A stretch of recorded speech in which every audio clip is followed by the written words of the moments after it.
Hi, everybody. My name is Bob Carillia. I'm one of the partners at Rizolve Partners, and today we're going to be talking to Steve Cummings, who is the managing partner at Rizolve. Our topic today is going to be talking about exit planning. And what's really interesting is today about 50% of private businesses are owned by baby boomers, entrepreneurs who are probably in the age of around 65 or more, which is really interesting because a lot of the value, a lot of their personal wealth is wrapped up in their businesses. And of course, they get to an age where they start thinking about some sort of an exit or a transition in their company. So today we're going to talk about that, and I think it's going to be very interesting because Steve Cummings has some great background in working with companies to facilitate transitions. And today we're going to talk to Steve about what does that all entail. So Steve, welcome. Thank you, Bob. Great. Let's jump right into action here. And first of all, when we talk about this, what's the definition of business exit planning? Yeah, so thanks for that, Bob. So business exit planning, said simply, is the planning, the steps involved in exiting business ownership at optimal value. I mean, that's really what the industry of exit planners are looking to do. They're looking to educate business owners on what the stepping stones are, with a view to putting the right things in place in order to get optimal value for your business.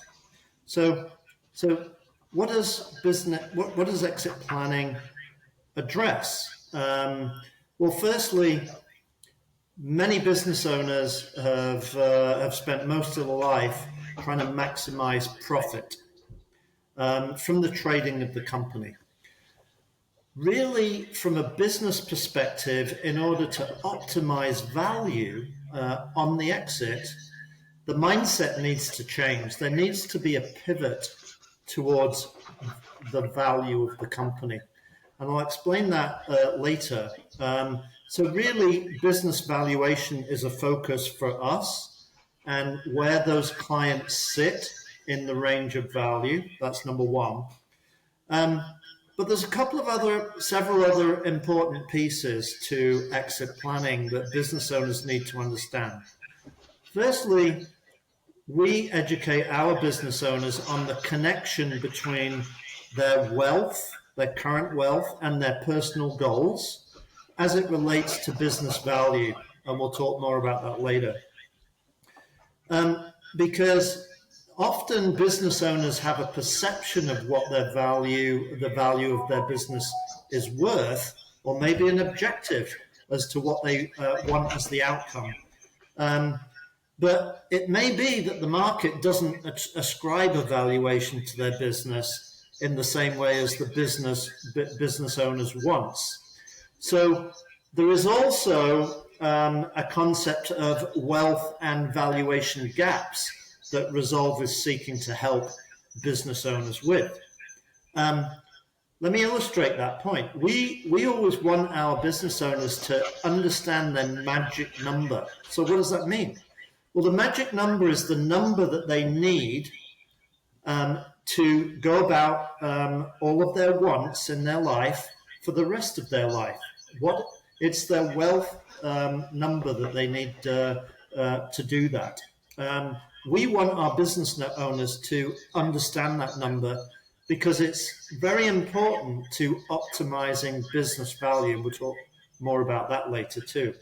We want our owners to focus on the timelines that they have from today to the point where they get to their exit. That's important because the shorter the time period, the less value growth and value creation can go on in order to potentially eliminate any gaps that they have. So timelines are important too. Having a well thought out advisor group is part of the business exit planning process. There are several advisors that a business owner needs around the table in order to get to the end game, which is a check in their bank. And then finally, business exit planning is also creating a roadmap with your advisors in order to prioritize the focuses that you have ahead of the transaction in order to maximize value. And then finally, there are several exit options available to any business owner. Some of them are the optimal pathways for that business. Others are not really good pathways to pursue because, for example, the business might not be big enough, and so on. So having the right advice on the best exit options for the business is important. So put all of those things together, and that is called business exit planning, and it is highly accretive when exercised properly to the shareholder. Okay, interesting. So, we've talked about entrepreneurs, baby boomers. We've talked about people that have likely built their business from the ground up. They've been successful business people. And now we're talking about a whole lot of other things that they've got to do around this topic of exit planning. From a business owner's perspective, who's done it all themselves over all these years, why do you think why do you think exit planning is so important? So I'll give you a few examples. Exit planning has advantages for business owners. Baby boomers are famous for wanting to keep control of their own destiny. And the planning process does exactly that. It creates visibility to the stepping stones as to how to prosecute planning into a transaction. That planning allows the shareholder or the business owner to keep control of their own destiny and the timeline. In addition to that, planning reduces the risk of any surprises, primarily due to the differing perspectives of third parties who might be bidders around the table. They may view the business that is being sold in a very different way to the business owner himself, and making sure that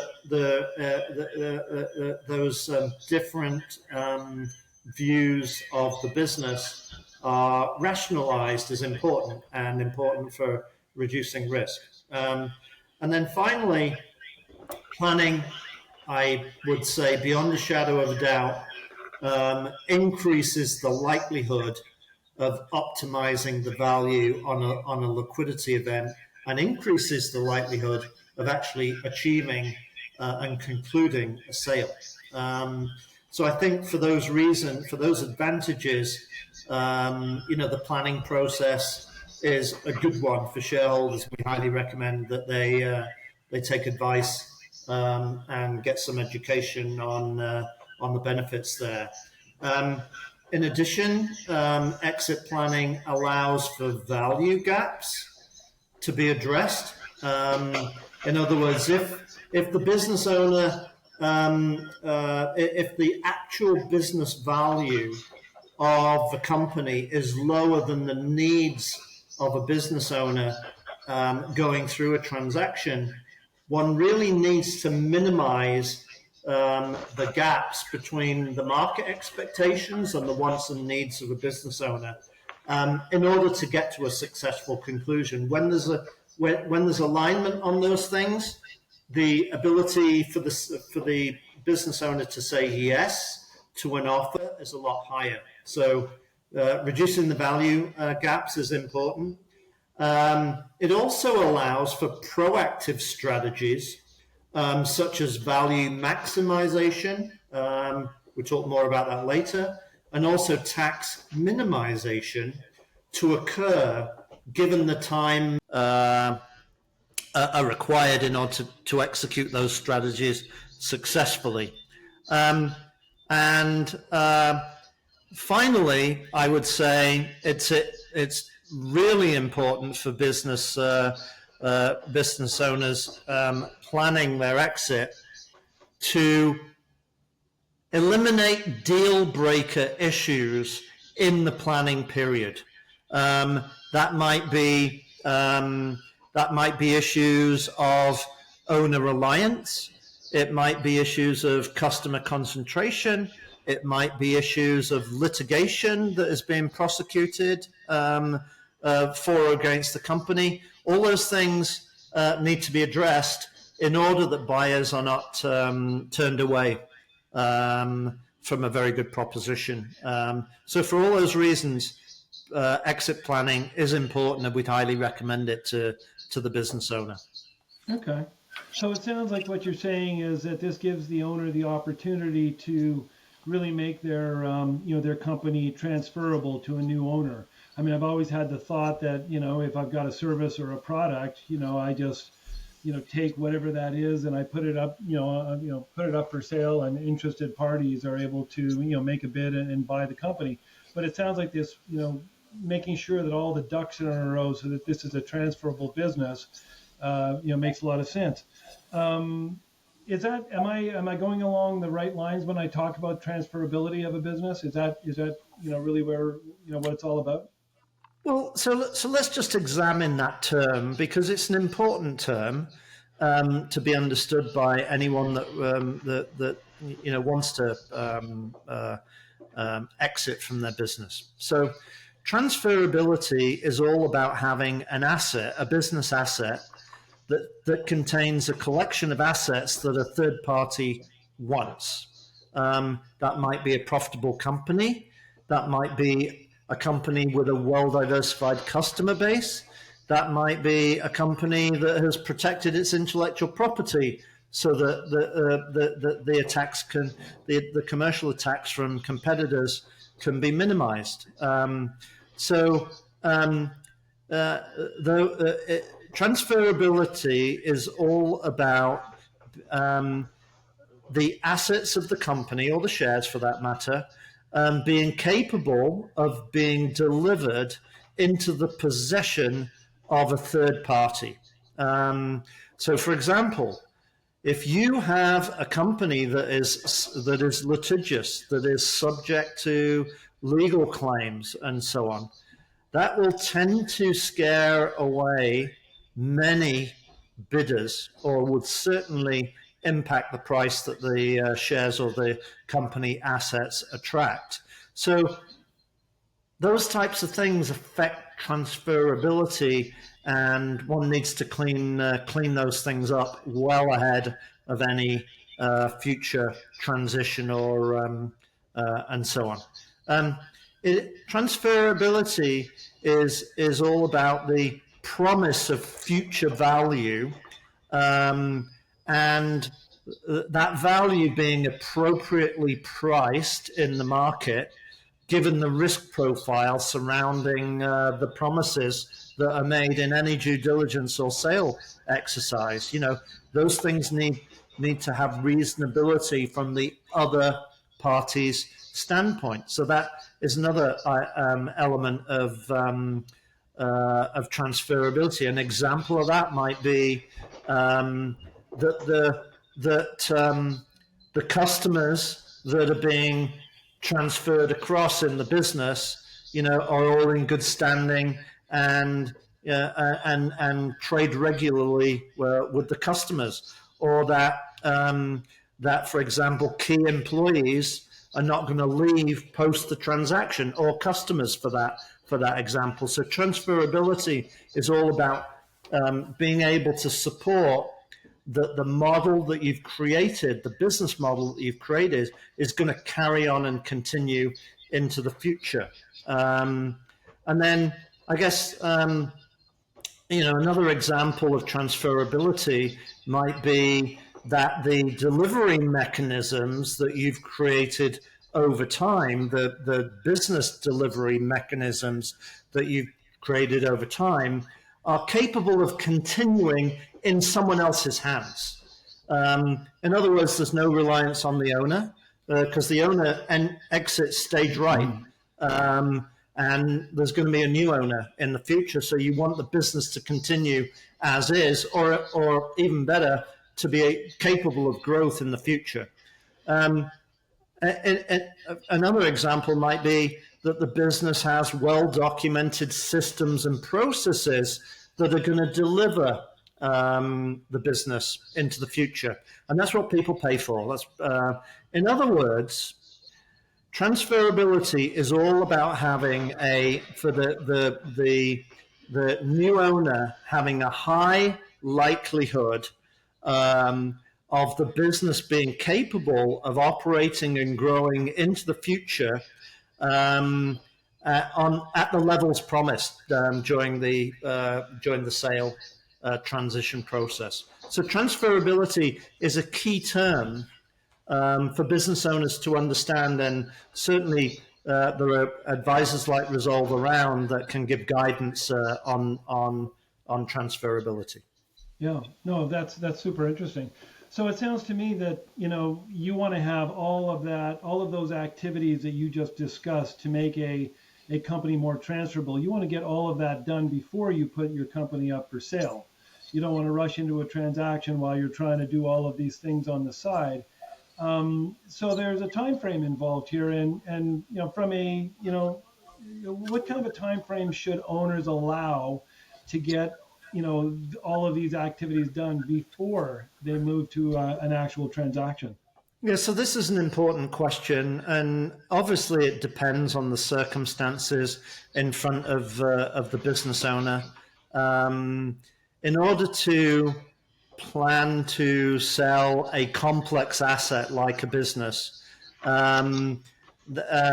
preparation is required in order to get the circumstances in place in order to optimize the price that is going to be achievable when negotiating with a third party. In general, we would advise that the time frame required would be a 3 to 5 year time frame, which seems a very long time. But that's not the end of the the proposition, because there are some pieces around the edges which could elongate that time frame that we would recommend. The reason we say 3 to 5 years, which we recognize as a long time, is because very often business owners want a particular price for their business. And if the market does not ascribe a value to that business equating to that price, from a planning perspective, Rizolve would highly advise that the value gaps implicit in the expectation of the owner versus the market, those value gaps need to be worked on and reduced. If a reduction takes place, then we're getting closer to a business owner walking away from his business with his personal wants and needs mostly satisfied or wholly satisfied. So closing a value gap is certainly something that's going to take time, depending on the size of the gap. Fixing issues of transferability is going to take time, and we can talk more about that in future podcasts. Removing any deal breakers, lawsuits or customer concentration or reliance on the owner. Removing any of those deal breakers often takes a fair bit of effort and takes time to fix. Putting plans in place to optimize, for example, tax reduction plans. Any tax planning requires a minimum, I would say, and I'm not a tax expert, but a minimum of 2 years grace in order to be effective as a tax planning strategy. So tax planning needs to be prosecuted at least more than 2 years ahead, so you can start to see how you build up a 3 to 5 year time frame. And then finally, being able to evaluate the future prospects of the business, being able to demonstrate what the expectations of 2, 3, 4 years down the line for the business are in terms of well thought out plans and so on is important from the point of view of being able to sell the company with credibility. When I talk about 3 to 5 years, we're not talking about the transaction time frame itself, which could itself be a 6 to 12 month time frame on average. In addition to that, the owners need to understand that the likelihood is that buyers will want an owner to stick around under a management contract for maybe 3 months, 6 months, 12 months, and possibly longer after the transaction in order to hand over the business assets in a way that mitigates risk for the buyer. So on average, Bob, total elapsed time, taking all of those things into account, can be anywhere from 3 years up to potentially 7 years. We would say 3 to 5 years is a good period of time for sure, but there is complexity to selling a business asset that is going to eat into that time frame that we just described. Selling a business, make no mistake, is not like selling a house. This is a complex asset requiring good planning strategies with a myriad of advisors around the table advising on the complexities of a particular strategy. Right, right. No, that's amazing. I mean, clearly, there's a lot of moving pieces here. And that complexity can be a little overwhelming for a business owner considering a transaction. I assume that there's a roadmap, that we're able to provide to a business owner so that they can start here and end there. What elements, would be included in that kind of a roadmap? Well, I'm going to highlight two roadmaps that I'm going to suggest are required through an exit planning process for many business owners where there are value gaps that need minimizing along the way. And both of those roadmaps we're going to consider in detail in future podcasts because they're both fairly complex exercises. However, the first roadmap would be the exit planning roadmap. So let's just go through what that entails. So firstly, we would highly recommend that an advisory group is put together. And typical members of the advisory group would be an exit planning firm like Rizolve, typically your accountant who produces your annual tax return and also your annual accounts every year. So the accountant is going to need to have up-to-date compliance completed for you. You will then need a lawyer, and we highly advise that it's a lawyer who is experienced in mergers and acquisitions as one of the leads through the transaction, and they would be able to put the right and help negotiate the purchase and sale agreement for you. So lawyer, accountant, exit planning advisor. And then finally, there's a couple of other, but certainly your personal financial advisor we would want around the table. We absolutely want everyone focused around what the goals of the sale are. The magic number of the shareholder is important from that point of view and plays into the negotiating strategy of the sale of the business. So personal financial advisor. And then later on in the exit planning process, you will certainly want an experienced sales person. The terminology there is for slightly larger businesses, you will want an investment banker who will bring the private market to bear, and they are skilled negotiators on behalf of the company.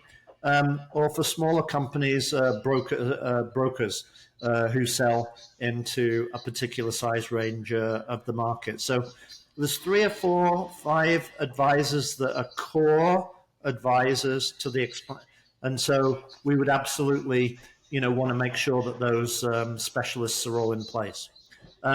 Identifying your magic number is important. We talked about that. Your personal financial advisor is going to help with that.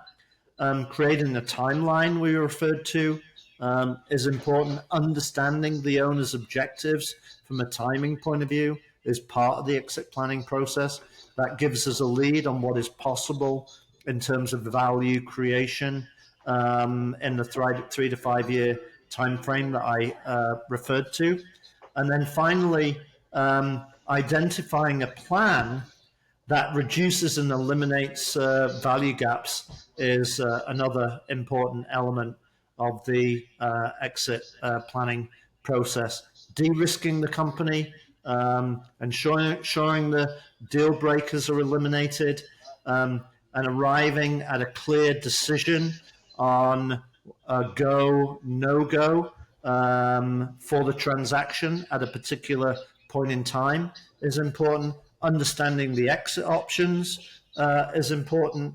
And finally, just before you enter into the transaction, reconfirming the current value of the company, the market value of the company, having done any improvements and so on, is so very important for everybody's expectations. Mm-hmm. So that's what an exit plan looks like. The other type of plan that we believe is important is the value growth roadmap. If there are value gaps that need reducing, a plan needs to be put together for that. So just very quickly to go through that, we want to understand at the outset what the quality of the business assets are, what the initial valuation of the company is, where it sits in the range of value based on the quality of the assets they've put together. That's an important starting point. We need the business owner to pivot their mindset from improving profitability to a more holistic view of value, which includes the quality, improving the quality of the business assets and what those assets imply for the multiple to be applied to profitability and cash flow. Finally, we at the initiation stage, we want to come up with a prioritized action plan for improvement. We want to understand the timeframes, what's going to be possible within a particular time frame. We want to understand what model the business owner will contemplate from the point of view of improving their business value. How much risk do they want to take on? How aggressive do they want to be in terms of accelerating business value? We need to make sure that the business owner is ready to execute on change initiatives with a value improvement mentality. And then finally, we want to make sure that the business is transferable at a particular point in time, and that will be run in parallel with the value growth improvement strategy that we often have to do as part of the exit planning process. So, Bob, in conclusion, I would say that Rizolve is a group of former senior executives who are experienced in quality improvement and executing transactions. We have a range of disciplines that we bring to the table in terms of improvement strategies, and we're uniquely organized in order to execute on exit planning strategies and value improvement assets, sitting alongside business owners in order to make sure that they get from A to B and reduce their value gaps. Perfect, Steve. That's great. I mean, I think you've really covered a lot of the issues here at a high level, and I would certainly recommend that any of our viewers that are interested in hearing more, of these details, stay tuned for future podcasts because we will be covering, these and other issues in much more detail, so that you can really get an understanding of not only what the process is, but how Rizolve can help you. So, Steve, thanks so much, and we look forward to seeing everybody in a future podcast. Thank you very much, Bob.